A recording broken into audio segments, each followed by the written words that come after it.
أعوذ بالله من الشيطان الرجيم. بسم الله الرحمن الرحيم. يا بني إسرائيل اذكروا نعمتي التي أنعمت عليكم وأوفوا بعهدي أوف بعهدكم وإياي فارهبون. ولا تلبسوا الحق بالباطل وتكتموا الحق وأنتم تعلمون. وأقيموا الصلاة وآتوا الزكاة واركعوا مع الراكعين. أتأمرون الناس بالبر وتنسون أنفسكم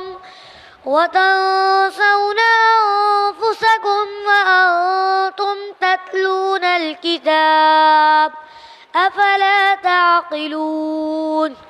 واستعينوا بالصبر والصلاة وإنها لكبيرة إلا الخاشعين الذين يظنون أنهم ملاقو ربهم وأنهم إليه راجعون. صدق الله العظيم.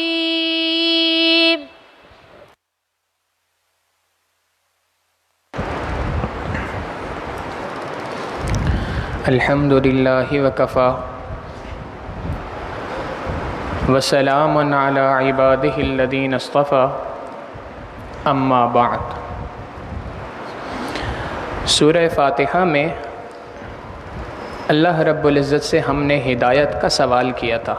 اے اللہ اہدنا الصراط المستقیم، ہمیں سیدھا راستہ دکھلا دیجئے، ان لوگوں کا راستہ جو ہدایت یافتہ ہیں. سورہ بقرہ کی ابتدائی 4 رکوع کے اندر اللہ رب العزت نے سیدھا راستے کی نشاندہی فرمائی اور اس کا پورا خلاصہ پہلے 4 رکوع میں بیان فرما دیا. پہلے 2 رکوع میں یہ فرمایا کہ کس طرح کے لوگ ہیں جو سیدھے راستے پہ چلنے والے ہیں اور وہ کون لوگ ہیں جو غلط راستے کے اوپر چلا کرتے ہیں، ان کی نشاندہی فرما دی. اور اس کے بعد اگلے 2 رکوع کے اندر پوری کی پوری دعوت قرآنی کا خلاصہ اللہ رب العزت نے پیش کر دیا.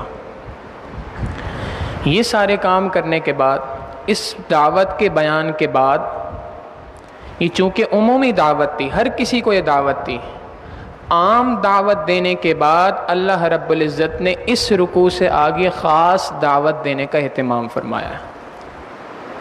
اور یہ دعوت بنی اسرائیل کو ہے، جن کو ہم یہودی کہا کرتے ہیں. تو پہلے ایک عام دعوت تھی شروع کے 4 رکوع میں، اس کا بیان.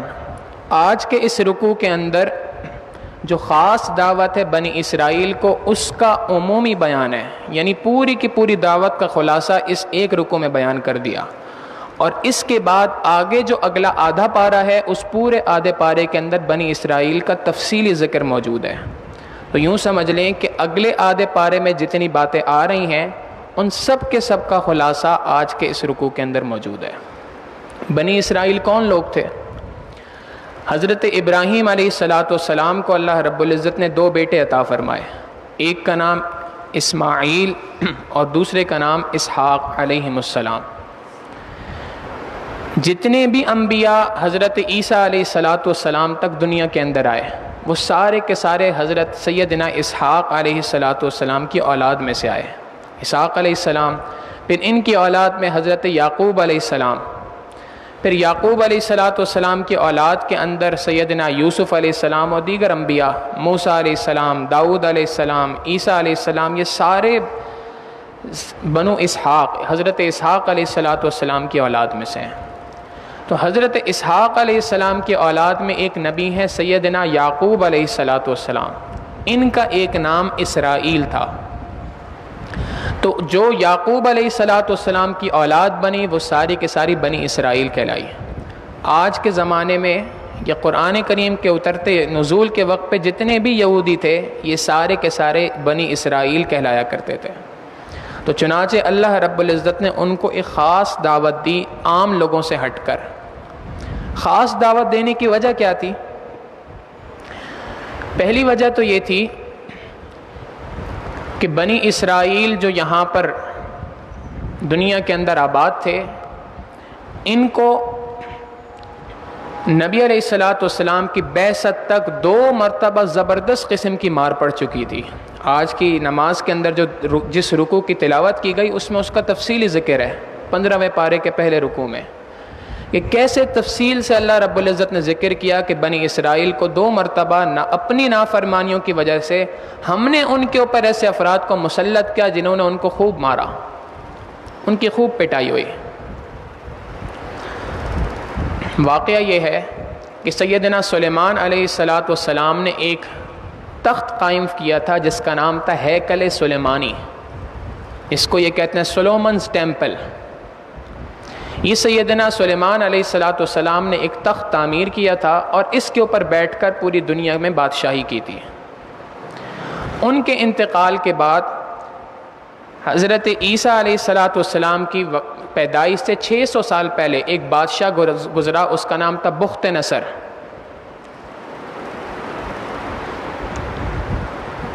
جس کو یہ لوگ کہا کرتے تھے نیبوکیڈ نظر. یہ جو بخت نصر تھا، اس بادشاہ نے خوب پٹائی ان لوگوں کی اور اس تخت سلیمانی کو پورا کا پورا جڑ سے اکھاڑ دیا، تباہ کر دیا. اس کے کچھ عرصے کے بعد انہوں نے اس کو دوبارہ تعمیر کیا، اس کو سیکنڈ ٹیمپل کہتے ہیں، دوسری مرتبہ کی تعمیر کی. نبی علیہ الصلاۃ والسلام کی ولادت مبارکہ سے 500 سال پہلے ایک اور بادشاہ آیا اور اس نے آ کے اس کو بھی سب کے سب کو گرا دیا. تو اس عمارت کو جو گرایا تو ایک دیوار اس نے چھوڑ دی، باقی ساری عمارت کو منہدم کر دیا. آج جتنے بھی یہودی ہیں یہ جب جاتے ہیں وہاں پہ تو وہاں پر ایک دیوار ہے جس کو دیوار گریا کہا جاتا ہے، وینل وال. اس دیوار کے قریب جا کر وہ اپنی عبادت کیا کرتے ہیں. آپ نے دیکھا ہوگا کئی مرتبہ ویڈیو سوشل میڈیا پہ سرکولیٹ ہوتی ہیں جس میں ایک دیوار کے قریب جا کے اپنی آو پکا کر رہے ہوتے ہیں.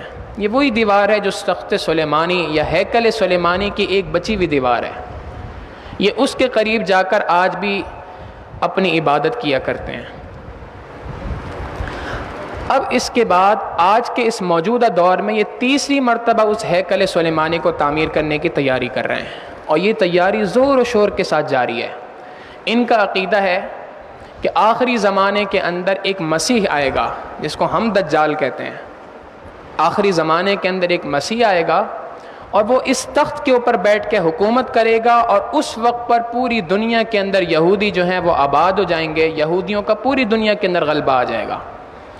وہ جو حکومت کرے گا وہ اس تخت کے اوپر بیٹھ کے کرے گا. لہٰذا اس تخت کو بنانا ہمارے اوپر فرض ہے اس مسیح کے آنے سے پہلے.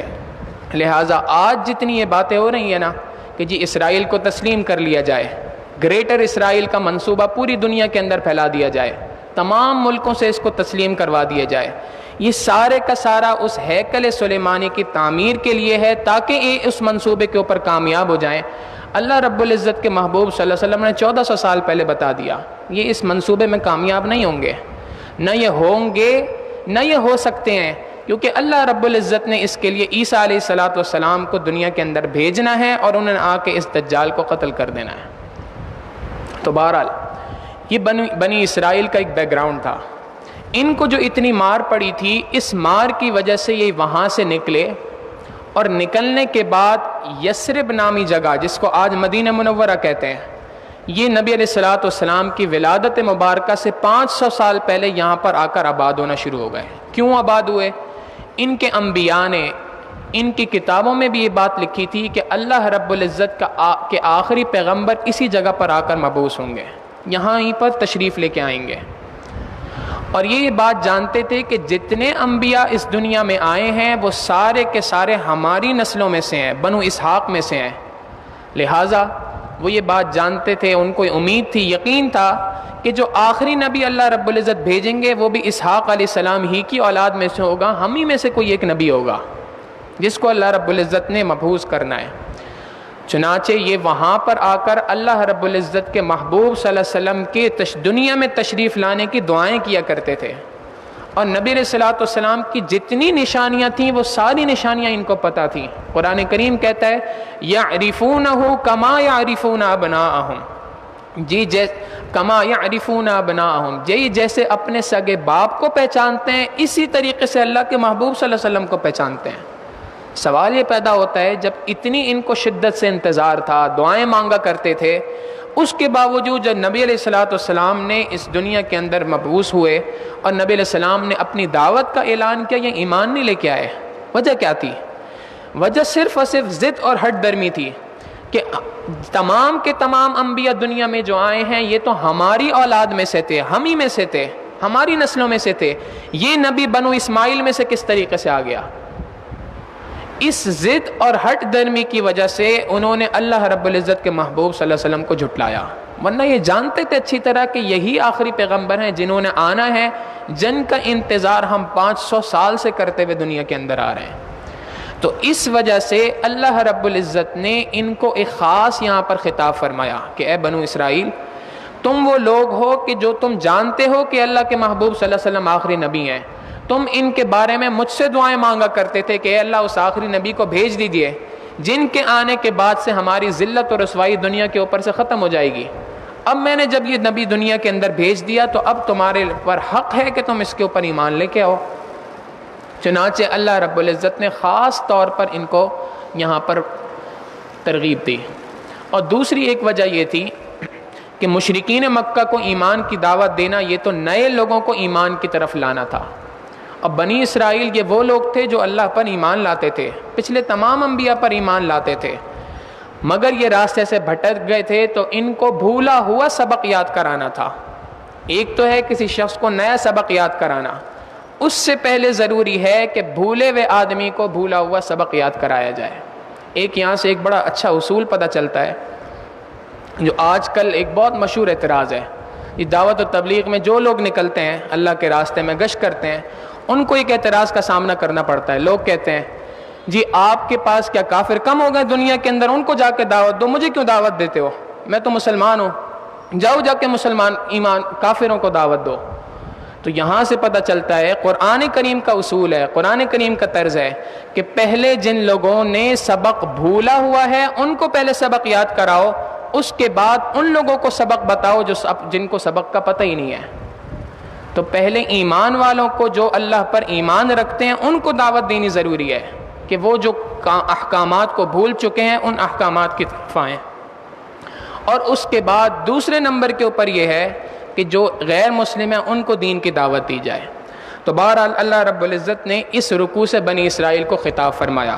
اللہ رب العزت فرماتے ہیں یا بنی اسرائیل، اے بنی اسرائیل، اے سیدنا یعقوب علیہ السلام کی اولاد، اذکروا نعمتی التی انعمت علیکم، یاد کرو میری ان نعمتوں کو جو میں نے تمہارے اوپر انعام کیا۔ وہ کون کون سی نعمتیں ہیں؟ اللہ رب العزت نے اگلے آدھے پارے میں ان کی تفصیل بیان فرمائی ہے کہ وہ کون کون سی نعمتیں ہیں جو اللہ تعالیٰ نے خاص بنی اسرائیل کے اوپر عطا فرمائی تھی۔ ان نعمتوں میں سے ایک نعمت یہ ہے کہ اللہ رب العزت نے ان کی اولاد میں 4000 انبیاء کو مبعوث فرمایا۔ یہ ایک نعمت ہے، اور باقی نعمتوں کا ذکر تفصیل کے ساتھ آگے آ رہا ہے۔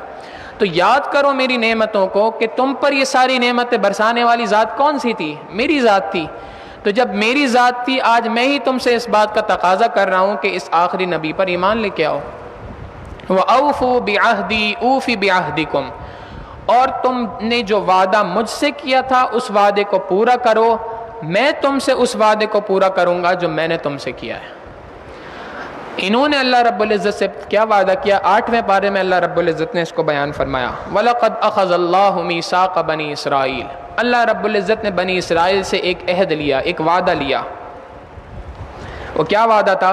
لَإِنْ أَقَمْتُمُ الصَّلَاةَ وَآتَيْتُمُ الزَّكَاةَ وَآمَنْتُمْ بِرُسُلِي وَعَزَّرْتُمُوهُمْ وَأَقْرَضْتُمُ اللَّهَ قَرْضًا حَسَنًا، کہ اگر تم ایمان لے کے آؤ، اگر تم نمازوں کو قائم کرو، زکوٰۃ ادا کرو، اور اللہ کے راستے کے اندر مال کو خرچ کرو، یہ کام اگر تم کرو اور میرے تمام رسولوں پر ایمان لاؤ، تو یہ تمہارے سے میرا وعدہ ہے لَأُكَفِّرَنَّ عَنْكُمْ سَيِّئَاتِكُمْ، میں تمہارے پچھلے تمام گناہوں کو معاف کر دوں گا اور تمہیں جنت کے اندر داخل کر دوں گا۔ تو تم نے مجھ سے وعدہ کیا تھا کہ اے اللہ ہم نماز بھی قائم کریں گے، زکوٰۃ بھی ادا کریں گے، اور آپ کے رسولوں پر بھی ایمان لائیں گے، آپ کی راہ میں مال بھی خرچ کریں گے۔ تو یہ وعدہ بنی اسرائیل نے کیا تھا، اور اللہ نے وعدہ یہ کیا تھا کہ اس کے بدلے میں تمہارے گناہوں کو بھی معاف کر دوں گا اور میں تمہیں جنت میں بھی داخل کر دوں گا۔ تو اللہ رب العزت یہاں پہ فرما رہے ہیں کہ میں نے تم سے وعدہ لیا تھا، تم اپنے وعدے کو پورا کرو، ان تمام چیزوں کے اوپر ایمان لے کے آؤ، میں اس کے بدلے اپنا وعدہ پورا کروں گا اور تمہیں جنت عطا کروں گا۔ وَإِيَّايَ فَارْهَبُونَ، اور دنیا کے اندر حق تم مجھ ہی سے ڈرو، میرے علاوہ کوئی اور ذات نہیں ہے جس سے تمہیں ڈرنا چاہیے۔ وَآمِنُوا، اور ایمان لے آؤ، بِمَا، اس چیز کے اوپر، انزلتُ، اس کتاب کے اوپر جو میں نے نازل کی، وہ کتاب کیسی ہے؟ مصدقا لما معکم، وہ تصدیق کرنے والی ہے ان تمام کتابوں کی جو تمہارے پاس ہیں۔ یعنی بنی اسرائیل کے پاس، یہودیوں کے پاس جو کتابیں تھیں، تورات ہے، زبور ہے، مختلف صحیفے ہیں، ان تمام کی تمام صحیفوں کی، تمام کتابوں کی تصدیق قرآن کریم کرتی ہے۔ قرآن کریم وہ کتاب ہے جو تمام کتابوں کی تصدیق کرتی ہے کہ یہ ساری کی ساری کتابیں اللہ رب العزت کی طرف سے نازل ہوئیں۔ تو اللہ رب العزت فرماتے ہیں کہ اس کتاب پر ایمان لاؤ جو میں نے نازل کی اور جو تصدیق کرنے والی ہے ان تمام کتابوں کی جو تمہارے پاس ہیں۔ وَلَا تَكُونُوا أَوَّلَ كَافِرٍ بِهِ، اور کفر کرنے کے اندر پہل اختیار نہ کرو، یعنی کفر کے اندر سب سے پہلے کافر بننے والے نہ بنو۔ کافر تو انسان پہلے بنے یا بعد میں بنے برابر ہے، لیکن یہاں پر جو اول کافر بی فرمایا، اس سے مراد یہ تھی کہ اے بنی اسرائیل، تم کو لوگ عالم سمجھتے ہیں، تمہیں اہل کتاب سمجھتے ہیں، تم سے لوگ مسائل پوچھتے ہیں، اگر تم ایمان لے کے آؤ گے تو تمہیں دیکھا دیکھی یہ سارے کے سارے مشرکین مکہ بھی ایمان لے آئیں گے، اور اگر تم ایمان نہیں لے کے آئے تو تمہارے ایمان نہ لانے کی وجہ سے یہ لوگ بھی ایمان نہیں لے کے آئیں گے، تو ان کے ایمان نہ لانے کا گناہ بھی تمہارے ہی نامہ اعمال کے اندر جائے گا۔ شریعت کا مسئلہ ہے، اگر کسی شخص نے کوئی نیک کام کیا، اس نیک کام کو دیکھ کر پیچھے والوں نے اس کے اوپر اس کو دیکھا دیکھی کام شروع کر دیا، وہی نیکی کا کام، تو جتنے لوگوں نے وہ نیکی کا کام کیا ان سب کے سب کا ثواب اس پہلے شخص کو ملے گا، اور اللہ نہ کرے کسی نے کوئی گناہ کیا، اس کے پیچھے دیگر لوگوں نے گناہ کرنا شروع کر دیے، تمام کے تمام لوگوں کے گناہوں کا کھاتا اس ایک شخص کے کھاتے کے اندر جائے گا۔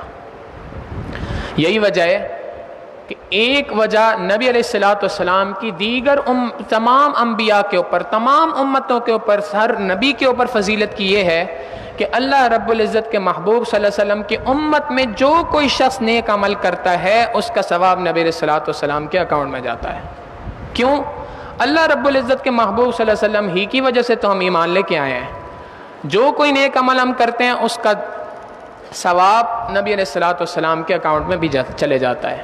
نبی علیہ السلام کو ہماری طرف سے ثواب کی ضرورت نہیں ہے، لیکن اللہ رب العزت نے ایک آٹومیٹک ایک اکاؤنٹ کھولا ہوا ہے، جو کوئی امتی نیک عمل کرے گا اس نیک عمل کا ثواب اللہ کے محبوب صلی اللہ علیہ وسلم کے اکاؤنٹ میں جا رہا ہے۔ حضرت علامہ تاج الدین سبکی رحمۃ اللہ علیہ ایک بہت عجیب بات فرمایا کرتے تھے، فرماتے تھے جو کوئی شخص نماز کو ادا نہیں کر رہا، جو کوئی شخص کوئی گناہ کا کام کر رہا ہے، جو کوئی شخص نیکی کے کام کو انجام نہیں دے رہا، وہ یہ سمجھ لے کہ وہ اللہ کے محبوب صلی اللہ علیہ وسلم کا ایک حق ہے، اس حق کی تلفی کر رہا ہے۔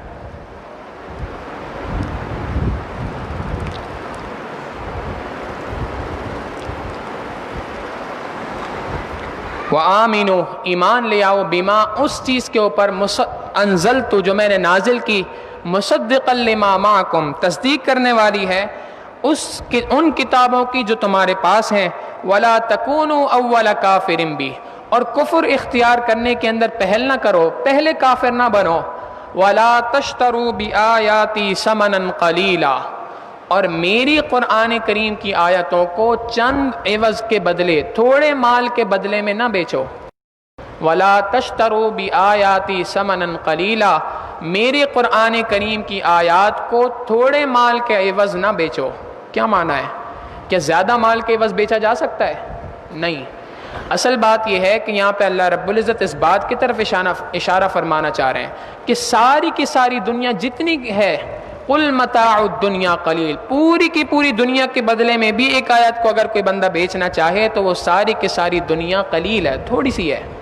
نبی علیہ الصلوۃ والسلام نے فرمایا اللہ رب العزت کے ہاں اگر اس پوری دنیا کی قدر و قیمت مچھر کے پر کے برابر بھی ہوتی، اللہ رب العزت کسی کافر کو ایک گھونٹ پانی بھی عطا نہ کرتے ہیں۔ اللہ کے ہاں اس کی کوئی حیثیت نہیں ہے، لہٰذا اس وجہ سے کہا کہ وَلَا تَشْتَرُوا بِآيَاتِي ثَمَنًا قَلِيلًا، میری آیتوں کو تھوڑے مال کے بدلے میں نہ بیچو۔ وَإِيَّايَ فَاتَّقُونَ، اور تم مجھ ہی سے ڈرو، میرے علاوہ کوئی ذات ہے ہی نہیں جس سے تمہیں ڈرنے کا حق ہو، لہٰذا دنیا کے اندر تمہیں ڈرنا ہے تو کس سے ڈرنا ہے؟ اللہ رب العزت کی ذات سے ڈرنا ہے۔ وَلَا تَلْبِسُوا الْحَقَّ بِالْبَاطِلِ، حق کو باطل کے ساتھ گڈمڈ نہ کرو، حق کو باطل کے ساتھ ملاؤ مت۔ وَتَكْتُمُوا الْحَقَّ، تمہارا حال یہ ہے کہ تم حق کو چھپاتے ہو، لہٰذا حق کو بھی نہ چھپاؤ۔ حق کو مٹانے کی، حق بات کو دبانے کی دو صورتیں ہیں۔ ایک صورت تو یہ ہے کہ انسان حق کو بیان کرنا ہی چھوڑ دے، حق بات کو لوگوں کے سامنے ذکر ہی نہ کرے، یہ بھی ایک حق کو مٹانے کی صورت ہے۔ اللہ رب العزت فرماتے ہیں یہ کام نہ کرو۔ اور دوسری صورت یہ ہے کہ انسان حق کے ساتھ باطل کو ملا کر خلط ملط ایسا کر دے کہ لوگوں کو سمجھ ہی نہ آئے کہ صحیح کیا ہے غلط کیا ہے۔ جو بدعات ہیں دنیا کے اندر یہ ساری یہی ہیں کہ انسان کوئی بھی شخص نیکی کے کاموں کے اندر بدعات کو ایسے ملا دیتا ہے جس کی وجہ سے پتہ ہی نہیں چلتا صحیح بات کیا ہے غلط بات کیا ہے۔ فقہاء نے ایک مسئلہ لکھا ہے، ایک شخص مسجد کے اندر بیٹھ کے 100 بوتلیں شراب کی پی لے، اگر کوئی شخص اللہ نہ کرے مسجد کے اندر بیٹھ کے ایک بوتل شراب کی پینے کے لیے لگ جائے، اور پینا تو دور کی بات صرف شراب کی بوتل لے کے بیٹھ جائے، ہم اس کو مارنے مورنے کے لیے تیار ہو جائیں گے۔ فقہاء نے لکھا ایک شخص مسجد کے اندر بیٹھ کے 100 بوتلیں شراب کی پی لے، یہ اس شخص سے کم گناہ کر رہا ہے کہ جو شخص بدعت کو دنیا کے اندر پھیلا رہا ہے۔ ایک بدعت کو پھیلانے والا اس بندے سے زیادہ کبیرہ گناہ کا ملوث ہے۔ کیوں؟ 100 بوتلیں شراب کا پینے والا، اس کو توبہ کی توفیق نصیب ہو جائے گی دنیا کے اندر، بدعتی آدمی کو کبھی بھی دنیا کے اندر توبہ کی توفیق نہیں ہوتی۔ نبی علیہ الصلوۃ والسلام نے فرمایا ان اللہ تعالی قد حجب التوبۃ عن کل صاحب بدعۃ، اللہ رب العزت ہر بدعتی شخص سے توبہ کے دروازے کے اوپر پردہ فرما دیتے ہیں، توبہ کا دروازہ اس کے اوپر بند کر دیتے ہیں۔ بدعتی آدمی کبھی توبہ نہیں کرتا۔ کیوں نہیں کرتا؟ کیونکہ وہ سمجھ رہا ہوتا ہے جو کام میں کر رہا ہوں یہ تو بہت نیکی کا کام ہے۔ آپ سوچیں کبھی آپ نے نماز پڑھنے کے بعد اللہ سے معافی مانگی، یا اللہ غلطی ہو گئی معاف کر دیجئے میں نے نماز پڑھ دی؟ نہیں۔ کیوں؟ نماز کو نیکی کا کام سمجھتے ہیں۔ اگر کوئی شخص بدعت کو نیکی کا کام سمجھے گا تو اس کو توبہ کی توفیق کیسے نصیب ہوگی؟ اس بدعات کے اوپر ہمارے بڑوں نے بہت سخت رویہ اپنایا۔ ابن مسعود رضی اللہ تعالیٰ عنہ کوفہ کے گورنر تھے، ان کے پاس ایک شخص آیا اور کہا حضرت فلاں مسجد کے اندر چند لوگ اکٹھے ہیں اور وہ ہر نماز کے بعد اونچی آواز سے درود شریف پڑھتے ہیں۔ یہ آج کے زمانے کا مسئلہ نہیں ہے، ابن مسعود رضی اللہ تعالیٰ عنہ کے زمانے کا ہے۔ ابن مسعود رضی اللہ تعالیٰ عنہ سے شکایت کی گئی، انہوں نے فرمایا او یفعلون ذلک، کیا وہ واقعی اسی طرح کا کام کر رہے ہیں؟ انہوں نے کہا حضرت بالکل ایسے ہی کام کر رہے ہیں۔ اگلی نماز میں ابن مسعود رضی اللہ تعالیٰ عنہ اپنے حال حلیہ چھپا کر اس مسجد کے اندر پہنچے، وہاں پہ دیکھا کہ لوگ بلند آواز سے درود شریف پڑھ رہے ہیں۔ انہوں نے وہاں جا کر اپنا جو چولا سامنے کیا ہوا تھا اس کو اتارا، اور اتارنے کے بعد وہاں پہ فرمایا من عرفنی عرفنی، جو مجھے جانتا ہے وہ تو جانتا ہے، ومن لم یعرفنی فانا ابن مسعود، جو مجھے نہیں جانتا وہ بھی یہ بات جان لے کہ میں ابن مسعود ہوں، اللہ کے محبوب صلی اللہ علیہ وسلم کا صحابی ہوں۔ اس کے بعد فرمایا اے ظالموں، اللہ رب العزت کے محبوب صلی اللہ علیہ وسلم کو ہم ابھی دفنا کے آئے ہیں۔ نبی علیہ الصلوۃ والسلام کے جو مٹی کے برتن تھے جن میں اللہ کے محبوب صلی اللہ علیہ وسلم کھانا تناول فرمایا کرتے تھے وہ بھی ابھی نہیں ٹوٹے ہیں۔ اللہ کے محبوب صلی اللہ علیہ وسلم کے جو کپڑے مبارک تھے وہ بھی ابھی تک میلے نہیں ہوئے، اور تم نے بدعتیں کرنا شروع کر دی ہیں۔ ما اراکم الا مبتدعین، میں تمہیں پکا بدعتی سمجھتا ہوں، لہٰذا فاخرجہم من المسجد، ابن مسعود رضی اللہ تعالیٰ عنہ نے ان لوگوں کو اپنی مسجد سے باہر نکال دیا۔ آپ اندازہ کریں کتنی سختی فرمائی ہے، حالانکہ درود شریف کتنی فضیلت کا باعث عمل تھا، مگر اس درود کے اندر بدعت کو پھیلانا اس درود کے اندر بدعت کو ایجاد کر دینا، یہ بھی اللہ کے محبوب صلی اللہ علیہ وسلم کے صحابی کو برداشت نہیں ہے۔ یہ صحابی کون ہے؟ افقہ الامت، اس امت کے سب سے بڑے فقیہ ہیں۔ نبی علیہ الصلوۃ والسلام نے فرمایا کہ جس بات سے ابن مسعود راضی ہے اس بات سے میں اللہ کا رسول بھی راضی ہوں۔ اتنی بڑی فضیلت ہے اس صحابی کی، اور ان کا طرز عمل یہ ہے کہ ایک بدعت کے مقابلے کے اندر ایسے جم کے کھڑے ہوئے ہیں۔ تو ایک بات تو یہ ہے کہ حق کے اندر باطل کو، بدعات کو ایسے خلط ملط کر دیا جائے کہ حق اور باطل کے درمیان فرق ہی پتہ نہ چلے، اور دوسرا معنی اس کا یہ ہے کہ زبردستی قرآن کریم کی آیات کو، احادیث مبارکہ کو اپنے معنی کے لیے استعمال کرنا، اپنی مرضی کا معنی قرآن و حدیث سے نکالنا، یہ بھی وَلَا تَلْبِسُ الْحَقَّ بِالْبَاطِلِ کے زمرے کے اندر آتا ہے۔ اور آپ دیکھیں آج یہ مسئلہ عام ہو گیا ہے، ہر شخص جس کو دیکھیں دنیا کے اندر کھڑا ہوا ہے اور کھڑے ہو کے وہ اپنی مرضی کے قرآن کریم کی تفسیر، قرآن کریم کے معنی کرتا ہے۔ بھئی آپ کون ہیں؟ انجینئر ہیں، کام کیا ہے؟ حدیث کے اوپر تحقیق کر رہا ہوں۔ آپ کون ہیں؟ ڈاکٹر ہیں، کام کیا ہے آپ کا؟ حدیث پہ تحقیق کر رہا ہوں۔ بھئی تمہارا جو کام ہے جا کے وہ کام کرو، اگر تمہیں حدیث پہ تحقیق کرنے کا شوق ہے تو آؤ پہلے علم کو حاصل کرو، اس کے بعد جا کے اس علم کے اوپر تحقیقات کرو۔ آج حال یہ ہے کہ قرآن کریم کو پڑھنا درست طریقے سے نہیں آتا ہے، قرآن کریم کے اندر جو زبر لگا ہے، زبر یہاں پر کیوں لگا یہ بات نہیں پتا، اور کام کیا کرنے چلے ہیں؟ صحابہ کے اوپر اعتراض کرنے چلے ہیں۔ تو اسی وجہ سے آج دنیا کے اندر آپ دیکھیں مختلف قسموں کے اپنی اپنی مرضی کے لوگ فتوے نکال رہے ہیں۔ یہی جو مسئلہ جو ہم نے ابھی شروع میں ذکر کیا جی، اسرائیل کو تسلیم کر لیا جائے، اس بارے کے اندر مختلف احادیث کو توڑ مڑوڑ کے پیش کیا جا رہا ہے جی۔ حدیث مبارکہ سے ثابت ہے نبی علیہ الصلوۃ والسلام نے بنی اسرائیل کے ساتھ، یہودیوں کے ساتھ اس قسم کے معاہدے فرمائے تھے، اور افسوس تو یہ ہے کہ یہ فتاوے، یہ باتیں آج تو اہل حرم سے بھی ثابت ہو رہی ہیں، حرم کے ممبروں سے یہ باتیں آج جو ہے وہ کی جا رہی ہیں۔ علامہ اقبال نے شاید آج ہی کے زمانے کے بارے میں اس وقت پہ کہا تھا، خود بدلتے نہیں قرآن کو بدل دیتے ہیں، ہوئے کس درجے فقیہان حرم بے توفیق۔ تو واقعی یہ قرب قیامت کا وقت ہے، اس وقت پر اپنے ایمان کو بچانا بڑا مشکل ہے، اپنی مرضی کے معنی بنانا۔ قرآن کریم کہہ رہا ہے وَلَا تَلْبِسُ الْحَقَّ بِالْبَاطِلِ، حق کو اور باطل کے ساتھ، صحیح بات کو غلط بات کے ساتھ خلط ملط نہ کرو۔ وَتَكْتُمُ الْحَقَّ، حق بات کو چھپاؤ بھی نہ۔ وَأَنْتُمْ تَعْلَمُونَ، حالانکہ تم حق بات جانتے ہو۔ بنی اسرائیل جانتے تھے کہ حق یہ ہے کہ یہ اللہ کے آخری نبی ہیں، تو ان کو کہا گیا کہ تم جانتے ہو کہ حق کیا ہے، تو جانتے ہوئے حق کو چھپاؤ مت، مگر کیا کرو؟ وَأَقِيمُوا الصَّلَاةَ، نماز کو قائم کرو۔ وَآتُوا الزَّكَاةَ، زکوٰۃ کو ادا کرو۔ ایک ہے نماز کا پڑھنا، اس سے پہلے بھی یہ بات ذکر کی تھی، نماز تو ہر شخص پڑھتا ہے، مگر فرمایا نماز کو قائم کرو۔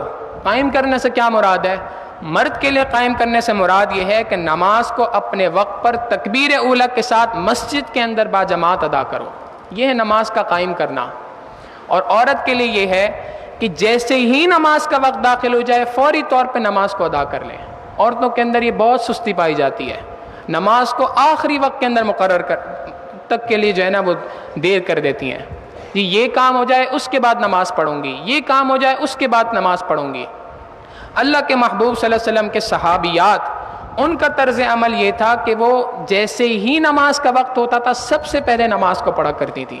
اور عقلاً بھی دیکھا جائے تو واقعی بات یہی ہے، ایک طرف اللہ کا حکم ہے، ایک طرف دوسروں کے حقوق ہیں، تو پہلے کس کو ادا کرنا چاہیے؟ اللہ کے حقوق کو۔ لہٰذا جب بھی دو چیزوں کے درمیان فیصلہ کرنا ہو کہ ایک نماز ہے دوسرا کوئی اور کام کرنا ہے، پہلے کس کو کرنا ہے؟ ہمیشہ نماز کو ترجیح دیں۔ آپ یقین جانیں نماز کو آپ نے ترجیح دینا شروع کر دی، اللہ رب العزت دوسرے تمام کاموں کو آپ کے بالکل سہولت کے ساتھ آسان کر دیں گے۔ وَأَقِيمُوا الصَّلَاةَ وَآتُوا الزَّكَاةَ وَارْكَعُوا مَعَ الرَّاكِعِينَ، رکوع کرنے والوں کے ساتھ رکوع کرو۔ یہاں پر اس بات کا کیا اشارہ ہے کہ اے لوگوں، صرف نماز نہیں پڑھنی، لوگوں کے ساتھ نماز پڑھنی ہے، یعنی جماعت کے ساتھ نماز پڑھنی ہے۔ اسی لیے فرمایا رکوع کرنے والوں کے ساتھ رکوع کرو، جماعت کے ساتھ نماز پڑھو۔ أَتَأْمُرُونَ النَّاسَ بِالْبِرِّ، اے بنی اسرائیل کیا تم لوگوں کو نیکی کا حکم دیتے ہو؟ أَتَأْمُرُونَ النَّاسَ بِالْبِرِّ، تم لوگوں کو تو نیکی کا حکم دیتے ہو، وَتَنْسَوْنَ أَنفُسَكُمْ، اپنے آپ کو بھول جاتے ہو۔ آج اس دنیا کے اندر ہمارا بھی حال یہی ہے، ہر شخص کا حال یہ ہے کہ وہ دوسرے کو نصیحت کرنے کے لیے تیار ہے، اپنے 6 فٹ کے جسم کے اوپر نصیحت کو لاگو کرنے کے لیے تیار نہیں ہے۔ باپ بیٹے کو کہتا ہے بیٹا نماز پڑھو، خود نماز کے لیے نہیں آتا۔ باپ بیٹے کو کہتا ہے بیٹا جھوٹ نہ بولا کرو، جھوٹ بولنا بہت بڑا گناہ ہے، اور حال یہ ہے کہ وہ باپ دن میں سینکڑوں بار بچے کے ذریعے سے ہی جھوٹ کہلوا رہا ہوتا ہے۔ تو اس بچے کے اوپر نصیحت کا عمل کیسے ہوگا؟ نصیحت کا اثر اس بچے کے اوپر کس طریقے سے ہوگا جب یہ بچے کے کہنے والا خود اس نصیحت کے اوپر عمل نہیں کر رہا؟ اتأمرون الناس بالبر، کیا تم لوگوں کو نیکی کا حکم دیتے ہو؟ وتنسون انفسکم، اپنے آپ کو بھول جاتے ہو۔ وانتم تتلون الکتاب، حالانکہ تم تو اہل کتاب میں سے ہو، تم تو کتاب کی تلاوت کیا کرتے ہو۔ افلا تعقلون، کیا تم عقل نہیں رکھتے اس بارے میں؟ واستعینوا بالصبر والصلاۃ، اور اے لوگوں اللہ رب العزت سے مدد طلب کرو صبر کے ذریعے سے اور نماز کے ذریعے سے۔ جب کبھی تمہارے اوپر کوئی مصیبت آ جائے، کوئی پریشانی آ جائے، آج ہر شخص دنیا کے اندر پریشان ہے، قرآن کریم نے اس کا اصول بتا دیا، اگر تم واقعی پریشان ہو تو سن لو، اگر اپنی پریشانی دور کرنا چاہتے ہو اس کا طریقہ یہ ہے کہ 2 کام کرو۔ پہلا کام الصبر، صبر کرو۔ آج ہمارا حال یہ ہے کہ جب کبھی کوئی مصیبت آتی ہے ہم اس مصیبت کے اوپر بے صبری کرنا شروع کر دیتے ہیں، ایسے الفاظ منہ سے ادا کر دیتے ہیں جن الفاظ کو سن کے انسان کی روح کانپ جائے۔ اللہ رب العزت کے بارے میں ایسے گلے شکوے کرنا شروع کر دیتے ہیں، جی اللہ کو میں ہی ملا تھا اس مصیبت کو بھیجنے کے لیے۔ یاد رکھیں مصیبت کے اوپر بے صبری کرنے سے مصیبت نہیں ٹلا کرتی، مصیبت پر ملنے والا ثواب جو ہے وہ انسان کے نام اعمال سے ختم ہو جاتا ہے۔ مصیبت تو نہیں ٹلتی، وہ تو جیسے آنی تھی ویسی رہے گی۔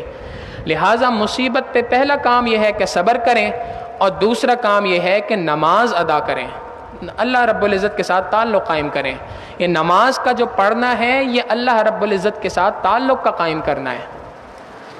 جب صحابہ کا یہی طرز عمل تھا، جب کبھی بھی نماز پڑھا کرتے تھے، جب کبھی بھی ان کے اوپر کوئی پریشانی آتی تھی فوراً 2 رکعت پڑھتے تھے اور اللہ رب العزت کے ساتھ اپنا تعلق جوڑتے تھے، اللہ رب العزت ان کے اوپر سے وہ پریشانی کو ختم کر دیتے تھے۔ صحابہ کا طرز عمل یہ تھا کہ کوئی پریشانی آئے فوراً نماز پڑھتے تھے، ہمارا طرز عمل یہ ہے کہ کوئی پریشانی ہے ہم فوراً اٹھ کے عاملوں کے پاس چلے آتے ہیں، جی کوئی وظیفہ بتا دیں، فلاں بابا کے پاس چلے گئے، جی کوئی وظیفہ بتا دیں۔ اور صحابہ کا طرز عمل یہ تھا کہ وہ اللہ رب العزت کے سامنے 2 رکعت پڑھ کے اس کے ساتھ تعلق قائم کیا کرتے تھے۔ یاد رکھیں یہ بات ڈنکے کی چوٹ پہ کیا عاجز کہہ رہا ہے کہ اس دنیا کے اندر سب سے بڑا وظیفہ یہ ہے کہ ہر پریشانی کے اوپر اللہ رب العزت کے سامنے 2 رکعت پڑھ کر اس سے مانگا جائے۔ کبھی مانگ کے تو دیکھیں نا اللہ سے، کبھی اللہ کے ساتھ لو لگا کے تو دیکھیں کہ اللہ رب العزت پریشانیوں کو کتنی جلدی حل فرمایا کرتے ہیں۔ تو وَاسْتَعِينُوا بِالصَّبْرِ وَالصَّلَاةِ، اللہ رب العزت سے مدد طلب کرو صبر کے ذریعے سے اور نماز کے ذریعے سے۔ وَإِنَّهَا لَكَبِيرَةٌ إِلَّا عَلَى الْخَاشِعِينَ، یہ بہت بھاری ہے سوائے ان لوگوں کے کہ جو عاجزی اختیار کرتے ہیں، یعنی جو لوگ عاجزی اختیار کرتے ہیں ان کے لیے نماز کا پڑھنا آسان ہے، جو تکبر اختیار کرتے ہیں ان کے لیے نماز کا پڑھنا بہت مشکل ہے۔ اگر کسی شخص کو فجر میں اٹھنا مشکل لگ رہا ہے سمجھ لے میرے اندر تکبر ہے، عاجزی اختیار کرے اللہ رب العزت 5 وقت کی نمازوں کی توفیق اس کو یقیناً عطا فرمائیں گے۔ وَإِنَّهَا لَكَبِيرَةٌ إِلَّا عَلَى الْخَاشِعِينَ، یہ نمازوں کا پڑھنا صبر کا اختیار کرنا یہ بہت بھاری ہے سوائے ان لوگوں کے اوپر جو اللہ رب العزت سے عاجزی اختیار کرتے ہیں۔ عاجزی اختیار کرنے والے کون ہیں؟ الذین یظنون انہم ملاقو ربہم، یہ وہ لوگ ہیں جو اللہ رب العزت سے ملاقات کی امید رکھتے ہیں، وانہم الیہ راجعون، اور اس بات پہ یقین رکھتے ہیں کہ اللہ رب العزت ہی کی طرف ہم لوٹائے جائیں گے۔ تو عاجزی اختیار کرنے سے نماز کا پڑھنا انسان کے اوپر آسان ہو جاتا ہے، ورنہ آپ دیکھیں نبی علیہ السلام نے بتایا کہ منافق کے اوپر فجر کی نماز اور عشاء کی نماز بھاری ہے۔ کیوں؟ منافق کہتے ہی اس شخص کو ہیں جس کے دل کے اندر بھرپور تکبر ہوتا ہے۔ اگر انسان کے اندر عاجزی ہو 5 وقت کی نماز کی توفیق اللہ رب العزت اس کو عطا کر دیتے ہیں۔ اگر کوئی شخص فجر میں نہیں اٹھ رہا تو یہ نہ سمجھے کہ میں اٹھ نہیں رہا ہوں، یہ سمجھے مجھے اٹھنے کی توفیق نہیں مل رہی ہے۔ اور یہ توفیق اس لیے نہیں مل رہی ہے، قرآن کریم بتا رہا ہے کہ تمہارے دل کے اندر عاجزی انکساری نہیں ہے، دل کے اندر عاجزی انکساری پیدا کرو، اپنے تکبر کو ختم کرو، پھر دیکھو اللہ رب العزت کیسے نمازوں کی توفیق عطا فرماتے ہیں۔ اس رکوع کے اندر اللہ رب العزت نے بنی اسرائیل کو جو خطاب کیا تو بنیادی پوری کی پوری دعوت کا خلاصہ بیان کر دیا۔ اگلے آدھے پارے کے اندر اللہ رب العزت بنی اسرائیل کے اوپر جو نعمتیں اللہ رب العزت نے نچھاور کی، ان نعمتوں کا تفصیلی ذکر فرمائیں گے۔ اللہ رب العزت ہمیں دین کی باتوں کو صحیح طور پہ سمجھنے اور اس کے مطابق عمل کرنے کی توفیق عطا فرمائے۔ وآخر دعوانا ان الحمد للہ رب العالمین۔ سبحان رب جلال الوہاب، اللہم صلی علی سیدنا محمد وعلی آل سیدنا محمد وبارک وسلم۔ ربنا ظلمنا انفسنا وإن لم تغفر لنا وترحمنا لنكونن من الخاسرین۔ ربنا آتنا فی الدنیا حسنة وفی الآخرة حسنة وقنا عذاب النار۔ رب اجعلنی مقیم الصلاة ومن ذریتی ربنا وتقبل دعاء۔ ربنا اغفر لی ولوالدی وللمؤمنین یوم یقوم الحساب۔ صلی اللہ